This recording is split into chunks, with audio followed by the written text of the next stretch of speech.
Ngayong taon ng yubileo, tayo ay inaanyayahang maglakbay ng puno ng pag-asa. Sa kabila ng maraming pinagdaraanan natin, binibigyan tayo ng Panginoon ng pag-asa. Pag-asa na sa gitna ng kadiliman ay mayroong silahis ng liwanag. Pangako ng isang bagong bukas na maayos, mas kaaya-aya. Kasama ang Batang Minor TV Creative Team, ating pagnilayan sa lubhang banal na mga araw ng linggong ito, ang pakikilakbay ni Jesus sa atin upang magbigay ng pag-asa. Pag-asang magbibigay ng lakas sa atin upang patuloy na hangaring gumising bawat umaga ng may sigla upang mapagpatuloy muli sa kabila ng mga pagkabigo. Magbibigay ng lakas ng loob upang hindi pagapi sa takot o pag-iisa. Dahil hindi naman talaga tayo nag-iisa. Dahil kasama natin si Jesus. Kung nag-iisa at nalulumbay dahil sa hirap mong tinataglay, kung kailangan mo ng karamay, tumawag ka at siya'y naghihintay. Siya ang iyong kailangan, sandigan, kaibigan mo. Siya ang araw mong lagi at karamay kong suwi. Siya ay si Jesus sa bawat sandali.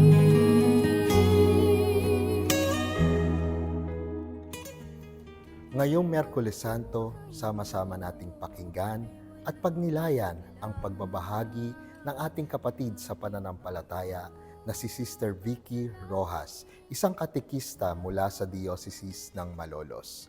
Ang tema ng kanyang pagninilayan ay Jesus, karamay kung nahihirapan. Isang mapagpalang araw po sa lahat po ng tagatangkilik at taga-subaybay ng Batang Minor TV. Ako po si Sis Vicky Rojas, isang katekista at isang leonaryo mula po sa parokya ni San Martin Antos, Bukawi. Samahan po ninyo ako sa pagninilay ko po ngayong Miyerkules Santo. Sa ngalan ng Ama, ng Anak, ng Espiritu Santo. Amen. Panginoon, buksan at liwanagan mo po ang aking isip at puso upang mapagnilayan ko po ang mensahe na nais mo pong iparating sa akin. Gabayan mo po ako at samahan. Sa ngalan ng Ama, ng Anak, at ng Espiritu Santo. Amen. Ngayon pong panahon ng Kwaresma ay pinagninilayan po natin ang pagpapakasakit, pagkamatay, at muling pagkabuhay ng ating Panginoong Hesukristo. Ako po sa buhay ko ay mayroon din pong krus na pasan-pasan. 13 taong gulang pa lamang po ako ay na-diagnose na po ako na mayroong hypertension. Mula po noon, yan po ay naging krus na pasan-pasan ko. Sa lahat po ng yugto ng buhay ko, pasan ko po siya. Bumagal po ang takbo ng aking buhay. Nahadlangan po ang aking pag-unlad, ang aking paglago bilang isang tao, bilang isang bata, bilang isang mag-aaral, bilang may pamilya. Lahat po ng antas ng aking buhay ay naapektuhan po dahil po sa krus na yan na pasan-pasan ko. Kung ang ibang bata po noon, ang routine ay paaralan, bahay, palaruan. Ako po iba. Bahay, paaralan, at paggamutan. Kaya po ako lumaki na ang aking pong takbo ng isipan ko po ay negatibo. Medyo pessimistic po ako. At ang daloy po ng aking takbo ng isip ko po ay negative. Sa bawat yugto po ng aking buhay, ang krus po na yan, minsan ay mabigat, minsan po ay mas mabigat. 5 beses na po akong nasasakay sa ambulansya at lahat po yun ay agaw buhay. May pang-anim pa nga po itong pandemic. Kaya lang po, wala nang ospital na matakbuhan. Kaya po ako ay nanatili na lang sa aming bahay. February 2021 po, ako po ay na-stroke. Naapektuhan po ang kaliwang bahagi ng aking katawan, mula ulo hanggang paa. Tuluyan pong nawala ang aking paningin. Nagkaroon po ng mga inflammation ang aking paa, tuhod, kilikili, at ang thyroid hormone ko po. After po ng isang buwan, March 29, 2021, ako naman po ay nagkaroon ng internal bleeding. Nagdumi po ako ng dugo at yun po ang sinasabi ko sa inyo, dapat ay ika-anin. Dahil po ako po ay naubusan na yata ng dugo. Namutla na po ako na parang suka. Ang aking pong buong katawan ay nalalamig na. Nagpapawis na po ako ng napakalamig na parang yelo. Humingi na po ako ng tawad sa Panginoon. Sabi ko, ito na yata ang oras ko. Kaya wala po akong ginawa kundi humingi ng tawad sa Panginoon. Pero nagpadala po siya ng taong tutulong. Yung kaibigan pong doktor ng aking asawa ay binigyan po kami ng reseta online na siya po namin binili sa Mercury, na siya naman pong nakatulong para maampat po ang pagdudugo sa loob ng aking katawan. After po ng 9 na buwan, November 2021, ako naman po ay na-diagnose na may breast cancer sa kanang bahagi naman po ng aking katawan. Yan po, 9 months after. Lahat po ng pangyayari na yan sa buhay ko, tinatanong ko ang Diyos, bakit? Bakit ako? Di po ba? Ang dami-dami, puro na lang ako. Yan. Pero meron po akong isang konsolasyon sa buhay ko na ito po ay sinabi sa akin ng aking anak. Na lagi ko rin po sinasabi sa akin. Sinabi po sa akin ng aking anak nung siya po ay grade 5 pa lamang. Minsan po ay nakita niya ako na dumating ng bahay na namumuto ang mata. Tinanong niya ako, pero siyempre po, bata, hindi ko naman yung papatulan, hindi ko naman po sasagutin. Pero yung sinunod po yung salita, ang parang nagkaroon po ng dating sa akin. Sabi niya sa akin, Mami, huwag mong intindihin yan. Pagsubok lang po yan. Ikaw pa kaya ipako sa krus. Baka hindi mo makayanan. Mas mahirap yun. Kaya lahat po ng kapag ka po ako'y namumroblema, nagkakaroon ng problema, mula po nang sabihin sa akin ng anak ko yun, sinasabi ko rin po sa sarili ko, ikaw pa ipako sa krus. Baka hindi mo kayanin, mas mahirap yun. December 2023. December 19, 2023. Ako po ay bumagsak sa kalsada. Naapektuhan pong muli yung aking kaliwang ankle. Nagkaroon po ng fracture. Nahati po sa 3 at sa kabila pong side ay meron pang fracture. 1 taon po ako na hindi nakalakad. Nakakaramdam na po ako ng pagkabigo, ng depression. Pero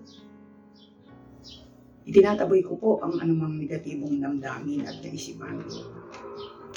Inabala ko po ang sarili ko sa pananalangin.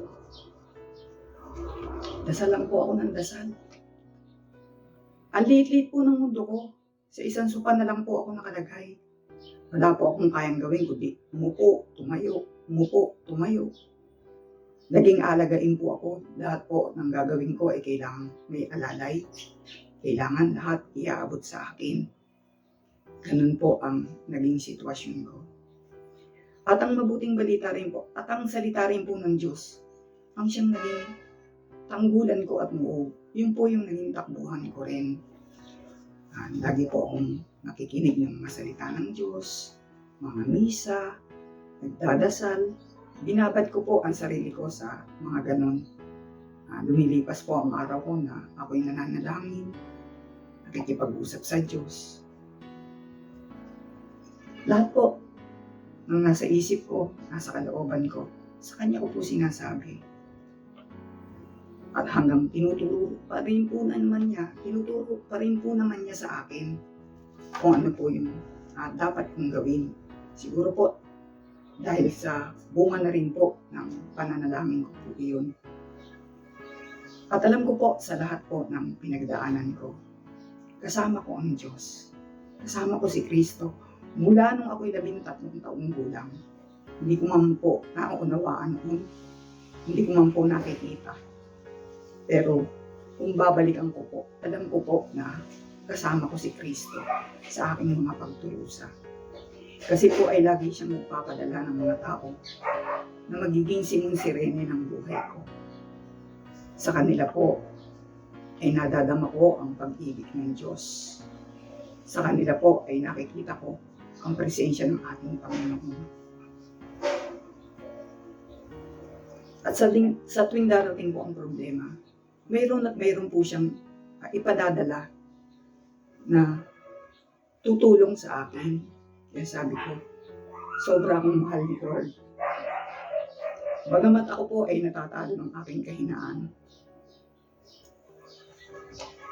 Nasasaktan. Nagdurusa. Pero alam ko po na kasama ko si Kristo. Ito po, March 5. March 5. Ako po ay sumailalim sa mga laboratory kasi kailangan ko po magpa-laboratory para po sa maintenance para po sa monitoring ng aking stroke at saka ng aking pong cancer. Matapos na po ng March 5 yung aking mga total blood chemistry at saka yung aking x-ray. Hinihintay ko na lamang po yung mga schedule po ng aking mga ultrasound at saka ng iba ko pa pong laboratory. CT scan, bone scanning, at iba-iba pa po.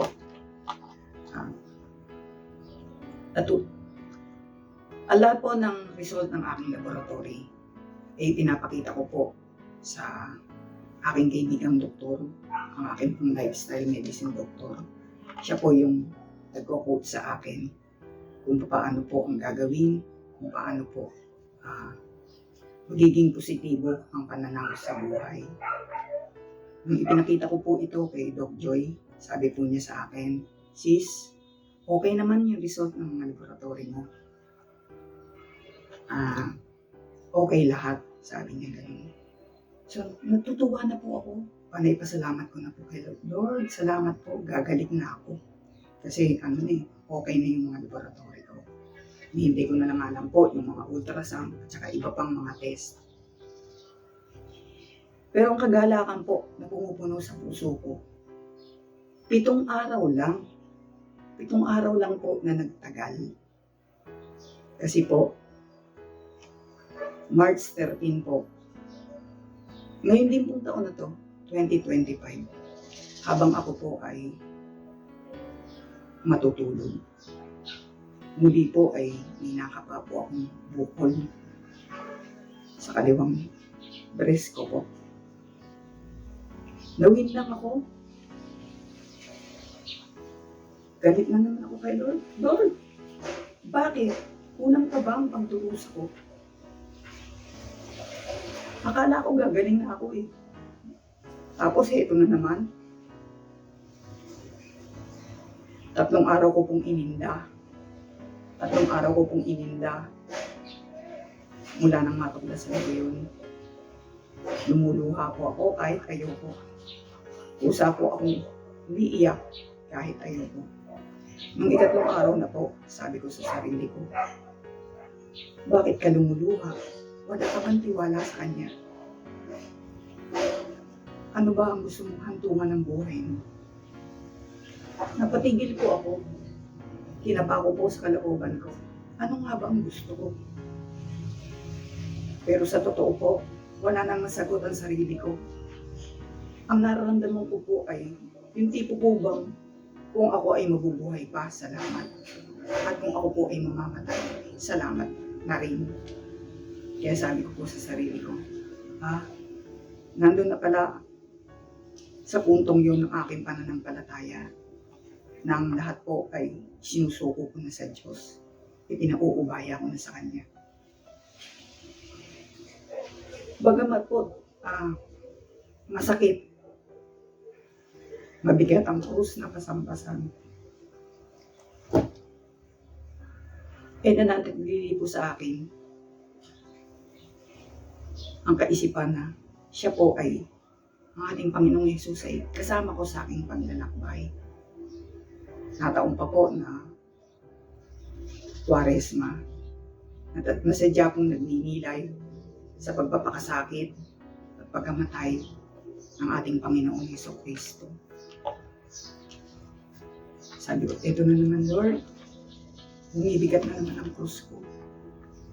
Hindi na ba ako tatantanan? Hindi na ba matatapos to, Lord? Pero po yung senaryo sa bundok ng Tabor, nakaroon po sa akin ng attraction. Nung binasa po yon sa simbahan, namangha po ako. Sabi ko, nandito ako sa bundok ng pagdurusa, sa bundok ng Kalbaryo, kung saan madilim, ang kasama ni Kristo ay mga magnanakaw, mga kriminal. Dahil alam naman po natin yung kasaysayan, di po ba? Lucas chapter 23, 44 to 45, di po ba? Ano po ang sabi doon? Alas 12, mag-aalas 12 ng tanghali, ay biglang nawala ang liwanag ng araw. Nagdilim ang buong lupain ng 3 oras. So yun po yung senaryo. Sa bundok po ng Tabor, ang senaryo naman po, umakyat si Jesus, kasama po si Pedro, si Juan at si Santiago, at nanalangin. At habang nananalangin po ang ating Panginoon, nagbago ang kanyang anyo, ang kanyang damit, ang kanyang kasuotan ay nagningning sa kaputian. Nagliwanag po siya. At sa Lucas chapter 9, verse 30 po, sabi doon, may nakausap siyang 2 tao. At ito po ay si Moises at si Elias. Na alam naman po natin na sa kasaysayan po sa Biblia, sila po ay magigiting na nilalang sa Old Testament. So nakita po parang may kabalintunaan yung 2 bundok na yan. At sabi ko po sa sarili ko, alam kong kasama ko si Kristo. Alam kong ako'y Kristiyano. Dapat ko bang sabihin sa aking sarili na hindi ka pa nga ipinapako sa krus eh.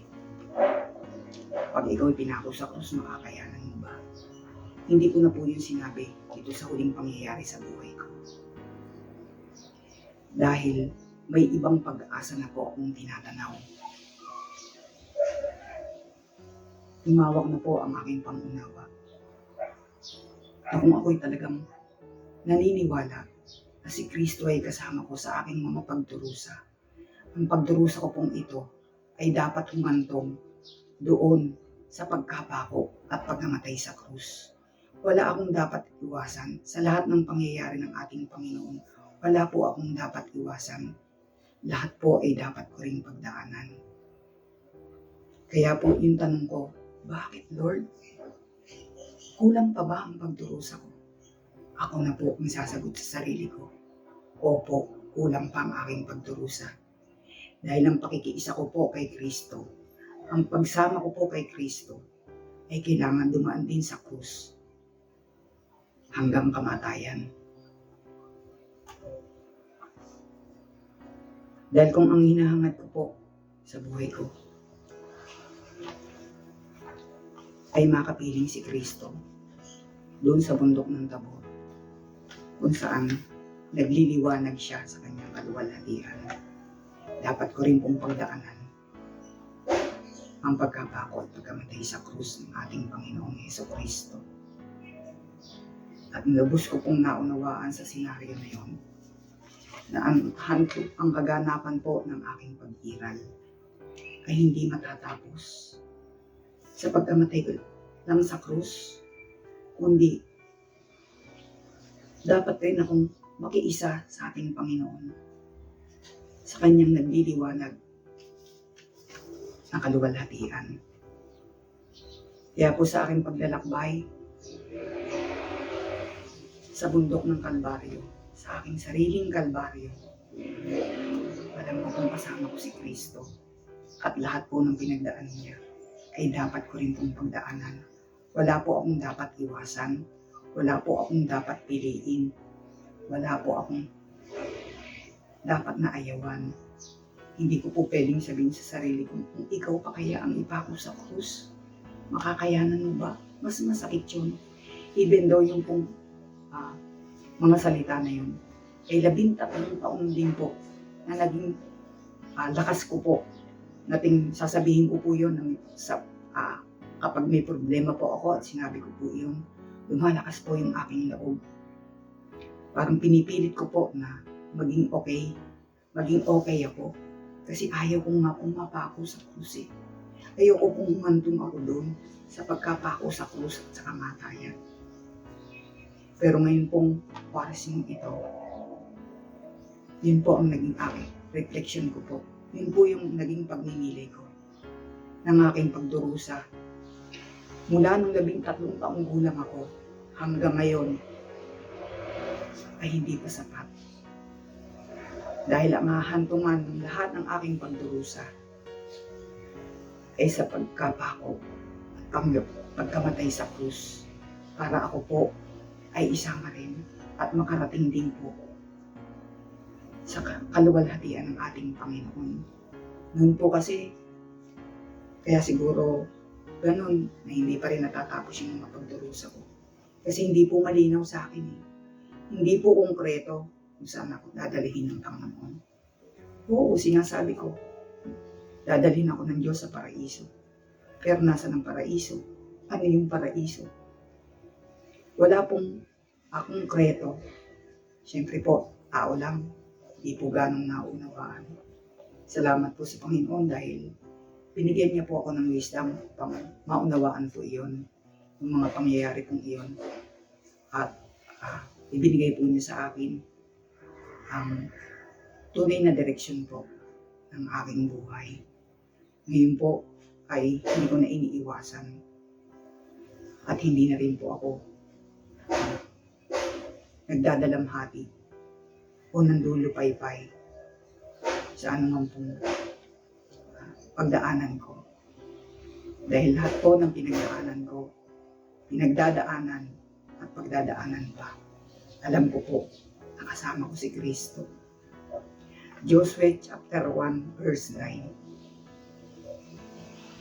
Sabi po ng Panginoon, hindi ba kita inutusan? Ikaw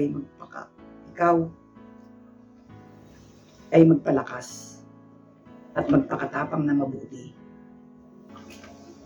Huwag kang matakot ni manlupaypay, sapagkat ang Panginoon mong Diyos ay isa sa iyo saan ka man umaroon. Kaya alam na alam ko po na kasama ko po ang Diyos. At kung ang maging hantungan man po ng aking pagdurusang ito ay sa pagkapako at pagkamatay sa krus, ay buong puso ko pong tinatanggap. Dahil nais ko po na ako po ay makarating sa ganapan ng aking pag-iral sa kanya pong nagliliwanag na kaluwalhatian. Sa ngalan ng Ama, ng Anak at ng Espiritu Santo. Amen. Panginoon, maraming salamat po sa mensahe ng kaligtasan na unawa mo po sa akin.